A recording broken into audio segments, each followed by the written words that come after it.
U.S. History students, welcome to another review session brought to you by Links Education. This is Lynn, your online U.S. History teacher. Today we will cover Richard Nixon's administration down to Ronald Reagan. So come on, let's join me.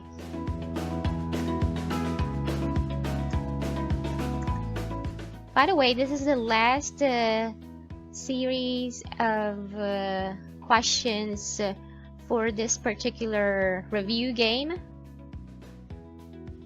And our first question is the counterculture of the 1960s promoted all of the following except A. Tolerant attitudes regarding sexual morality, B. Desires for greater self-fulfillment, C. A new emphasis on religion, D. The questioning of government and other authority. Alright, we ran out of time. Let's go back there. And so this is not related to C. Okay? Not about the counterculture movement. It's not about religion. Let's move on to the next. The Feminine Mystique by Betty Friedan was an influential book in the 1960s. A. Helped strengthen family values. B. Led directly to the defeat of Equal Rights Amendment. C. Energized the new women's rights movement. D. Reinforced the importance of women's traditional role. So that's not D. And not yet B. The answer is C. Right, this one. Next.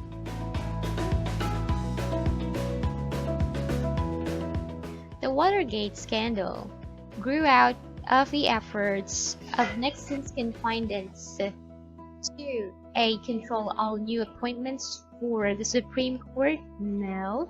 B. Tighten the security against leaks to reporters on the Washington Post? No. C. Assure the re-election of Nixon in 1972? Yeah. D. Control, we're still going to read this, D. Control inflation in the United States during the early 1970s. And of course, no, our answer is C. Re-election of Richard Nixon.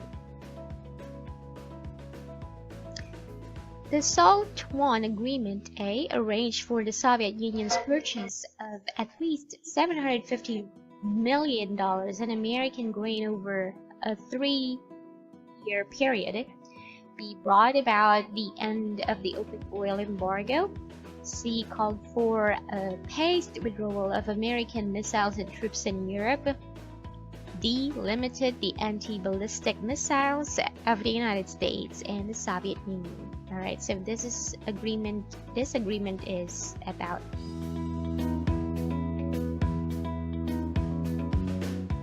Let's see. Reaganomics was based upon which of the following theories? Is it A. Cutting taxes would stimulate investment, which in turn increase employment and tax revenue? B. Government must prime the economic pump by large expenditures in order to produce prosperity? C. The government must institute wage and price controls in order to control inflation? D. The government must turn to tight controls on the money supply in order to cut inflation. So it's about cutting taxes, and our answer is this one.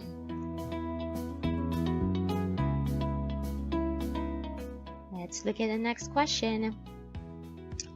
The Gulf of Tonkin Resolution resulted in A. The withdrawal of the French troops from Vietnam. Nope. B. The overthrow of the Diem regime in South Vietnam.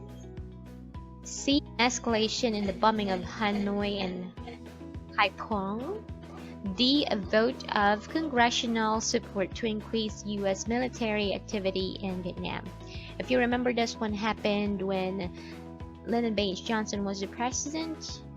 So we had the Tonkin Gulf Resolution, and our answer is D.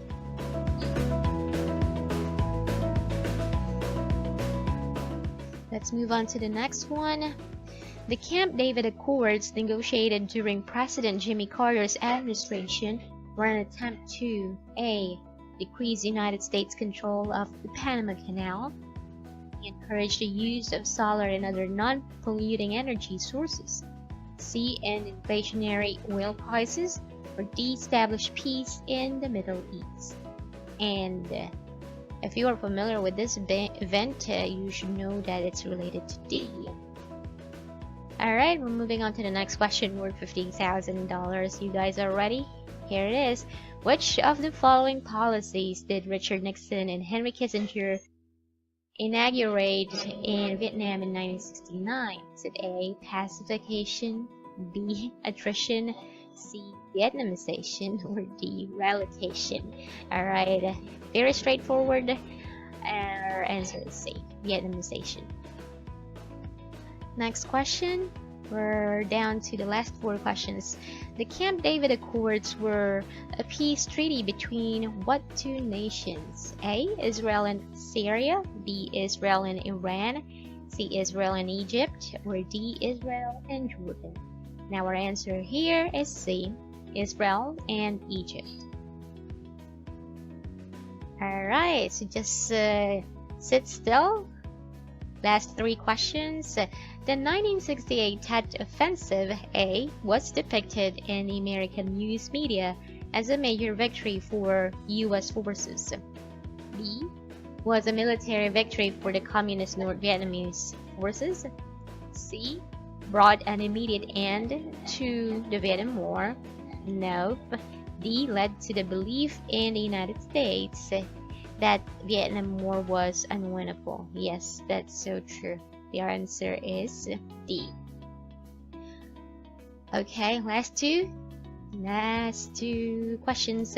In both the Korean War and the Vietnam War, the United States managed to achieve a stalemate with the communist forces. B. The United Nations sanctioned the United States' efforts to stop an aggressor. The United States fought for years without Congress ever declaring war. Or D. Lack of U.S. success in combat led to the creation of a large anti-war movement. Alright, so similarity for Korean and Vietnam War was that the United States fought for years without Congress ever declaring war. Alright, last one. The Stonewall riots helped forge a new sense of solidarity among B. African Americans, C. Native Americans, or D. Gay Americans. And our answer is D. Okay, did you get that? Okay, I think there's something wrong with the hyperlink. Oh, I thought that was the last one. Sorry guys. Next, the supply side economics of President Ronald Reagan and President George Bush favored A. Raising tariffs to increase the number of imports. B. Increase federal taxes to support social welfare programs. C. Providing incentives to stimulate business growth.